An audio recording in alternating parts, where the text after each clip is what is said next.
Ngayon, kung ano ang itutuloy, inaasahan ko na mag-uusap-usap sa mga susunod na araw at sana magkasundo na kasi hindi naman maganda itong sila na ang nagsabi ng napaka-unparliamentary na kulong na ang dalawa sa inyo. Kaya pinagpipilitan ninyo. May ganun eh. Eh hindi ba unparliamentary at offensive naman yun?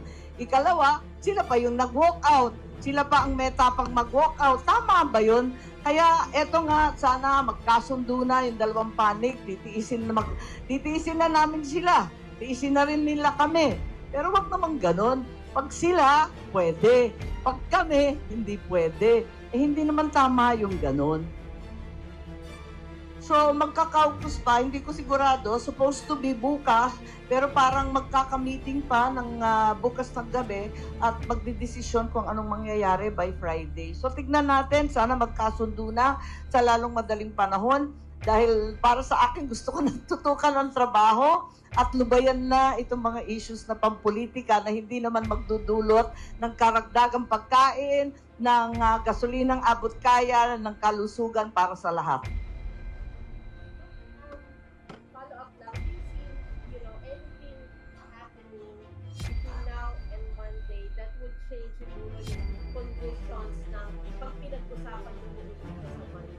Ako yung si Hope Springs Eternal. Kaya inaasahan ko na kahit papano we'll be able to go back to work. It's important. Isang linggo na lang kami. Kung tutuusin, 3 araw na lang natitira eh. Magre-recess na kami ng June 3. Tapos na yun eh. 3 araw na lang natitira. Nagkakarambola pa eh. Tama ba yun? Kaya 3 araw na. Ang dami pang nakasalang. Meron pa tayong crisis at emergency na hinaharap.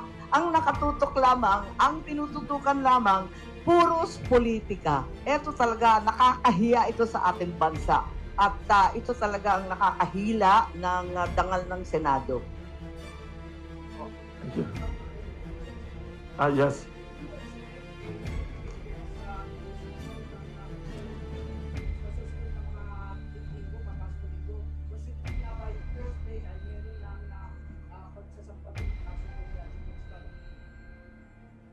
Yun nga ang naririnig namin, ang dami-daming kaso.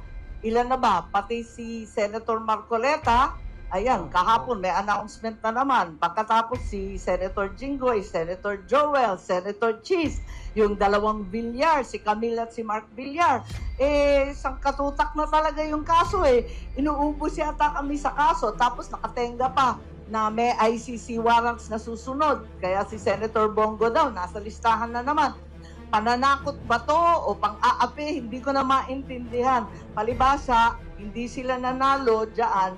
Nakailang beses na papalit-palit yung Senate President. Bakit ganito katindi? Noon naman natalo kami. Hindi kami bumoto kay Senator Tito Soto. Wala naman umalma eh. Quiet lang kami. Kahit tinanggal lahat ng aming committee, ayos lang. Nagpasalamat pa rin kami. Kasi naniniwala kami sa proseso. Hindi kami kapit-tuko sa posisyon. Pero ngayon, bakit ganito? Hindi naman nangyari ito dati.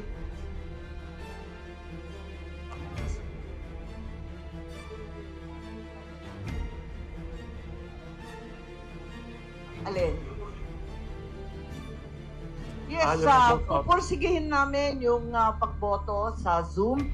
Nakita naman ninyo nung panahon nila, nagpila naman si Senator Ontiveros, si Senator Soto, Senator Ping, Senator Kiko Pangilinan. Nung panahon naman na may nakakulong o hinuhuli sa kanila, pagkaalala ko, Senator De Lima at saka Senator Trillanes, nag-motion rin naman sila na mag-remote voting. Bakit ngayon? May remote participation. Nagtataka ako ngayon kung bakit tutol na tutol sila dyan, nag-walk out pa.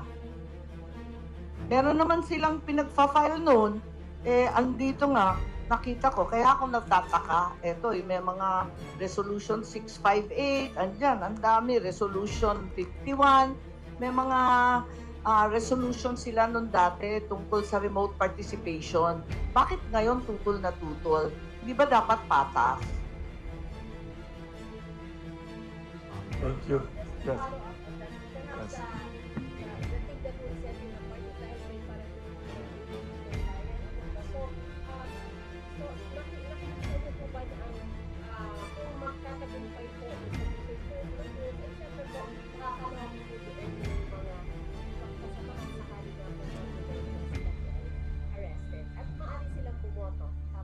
The Senate has great leeway in the Constitution and upheld repeatedly by the Supreme Court in formulating its own rules for impeachment.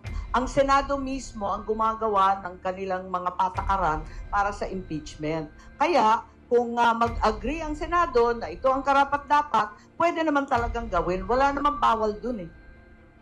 Kaya pinagtatakan ko, napakarami na ng president dyan. May president rin sa walkout. Alam rin natin na yung Korte Suprema, nag-ruling na rin dyan na pwedeng ituloy-tuloy ng rump session.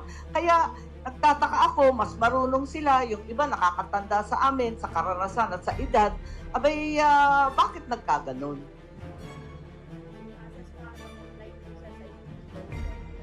Yun na nga ang dapat tatalakayin. Hindi pa nga napapag-usapan yung detalye kung ano yung remote, ano yung botohan, kung ano yung participation. Lahat yan hindi pa na-define. Kaya nagtataka ako kung bakit nag-walk out. Wala pa namang pinag-uusapan.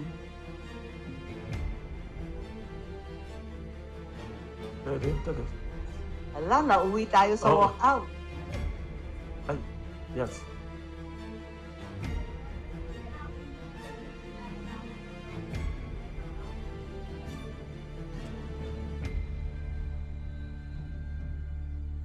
Sino ba nag-a-allege nun?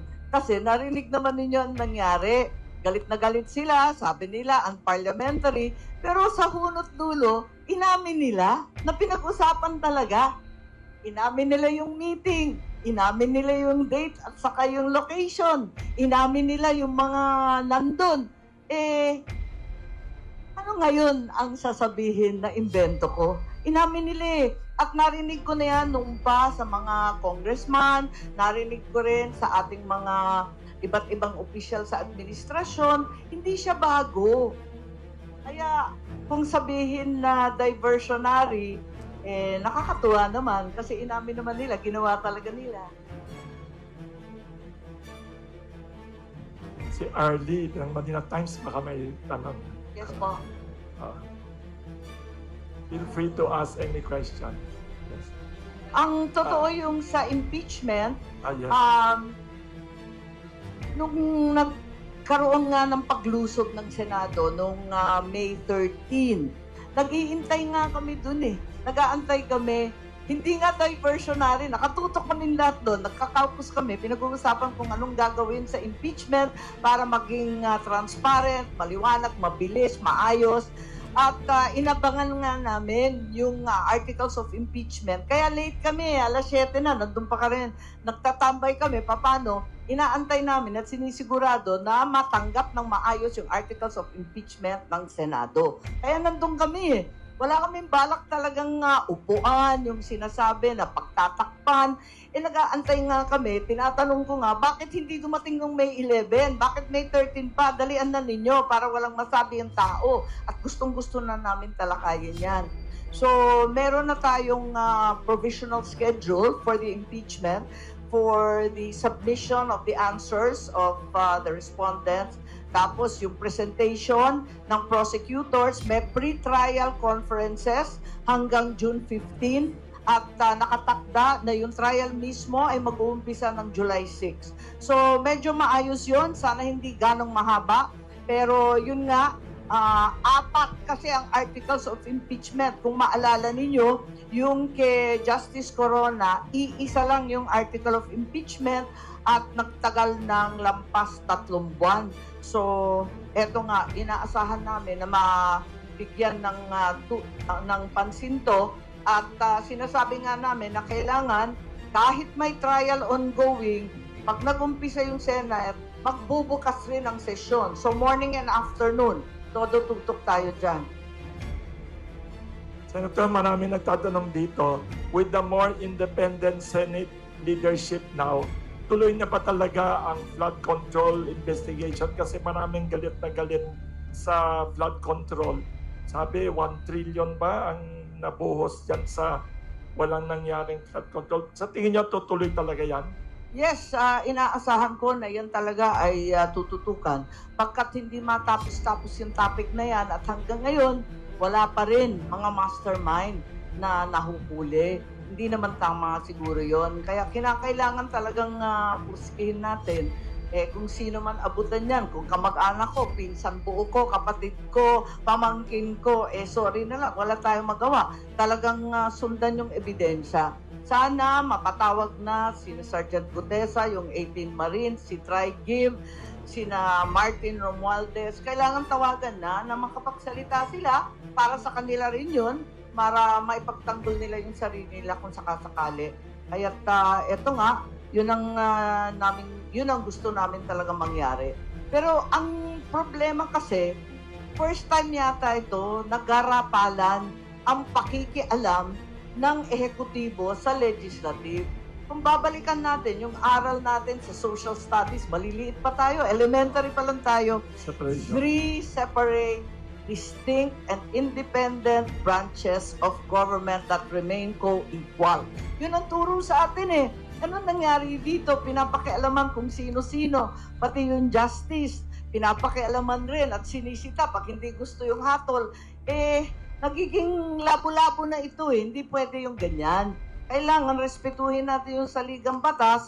Kung hindi kandidato ng ehekutibo ang nanalo bilang Senate President, ditiisin natin, makisama tayo, ganyan talaga. Ganyan talaga. At wag naman pakialaman yung ating justice na inuyurakan na sa pagkilala ng ICC. Yan ang problema. Para namang sinabi na failed state, inamin na natin, hindi natin kaya mamuno sa sariling bansa. Ano ba naman yun? Meron pa naman mga korte sa Pilipinas, kompleto pa naman ang mga abogadong magagaling at maayos naman ang pagsunod sa batas kung bibigyan lang ng pagkakataon.